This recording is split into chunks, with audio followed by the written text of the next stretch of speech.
Olá, pedimos desculpas por causa do sistema aqui que caiu.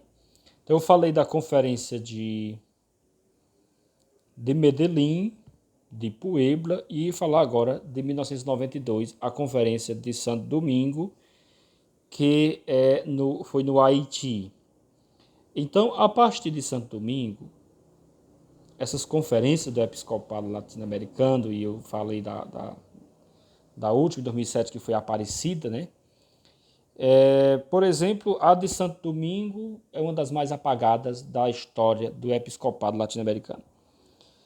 O governo da igreja aqui já é do João Paulo II, foi o ano da publicação do Catecismo e também todo o empenho de Papa São João Paulo II, a questão da nova evangelização. A América Latina e a igreja precisa de uma re-evangelização ou uma nova evangelização. Cultura cristã e inculturação. Nova evangelização, cultura cristã e inculturação. Então, esse é o espírito da Conferência de Santo Domingo. A necessidade de uma nova evangelização, uma cultura cristã, se pode se falar de que o cristianismo é uma cultura, e a questão da inculturação, ou seja, levar o evangelho para as outras culturas. Então, o documento de Santo Domingo enfatiza o sentido profundo evangelizador da celebração da liturgia, segundo o Concílio Vaticano II, que a liturgia tem um caráter, uma força de evangelização. Então, o que a de Santo Domingo diz, no que diz respeito mesmo à liturgia, é que muito resta a ser feito para assimilar em nossas celebrações a renovação litúrgica desencadeada pelo Concílio Vaticano II. Veja que desde 68 que a América Latina tentava colocar para frente a renovação litúrgica, mas aqui ainda não se alcançou plena consciência do que significa a centralidade na liturgia como fonte e cume da vida da igreja e como também ponto da evangelização.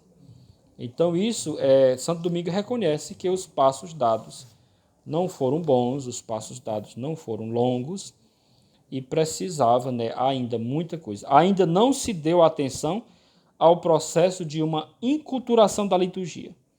E aí vocês sabem, né? Essa questão da inculturação da liturgia, a má interpretação, porque aí muita gente achou que agora tinha a liberdade de fazer muita coisa, né? Eu me lembro, por exemplo, perto do ano 2000, a questão da missa afro, era missa em banto, eram muito famosas essas adaptações culturais, né? Vem a questão do negro, a questão da mulher, do índio, era mais ou menos assim a interpretação que se dava à Conferência de Santo Domingo. Como se vê, manifesta-se a Conferência de Santo Domingo uma nítida preocupação em relação a uma inculturação da liturgia, com certeza em todos os níveis.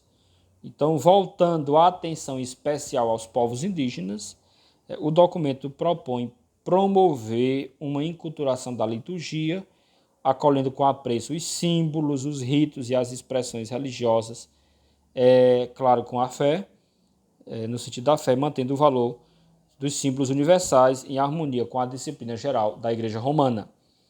Então, essa questão do índio também foi outra grande investida que não foi para frente. Não foi tão para frente assim, né? Não foi tão para frente essa questão da liturgia para os índios. E aqui você falando assim, você tem que pensar não só o Brasil, mas todo o contexto da América Central, com os povos nativos, essa questão toda muito delicada. Então você veja que os esforços da adaptação da liturgia do Concílio Vaticano II não foi tão simples como se pensa. E na próxima aula nós vamos falar especialmente como foi esta adaptação no Brasil a partir da Conferência dos Bispos do Brasil.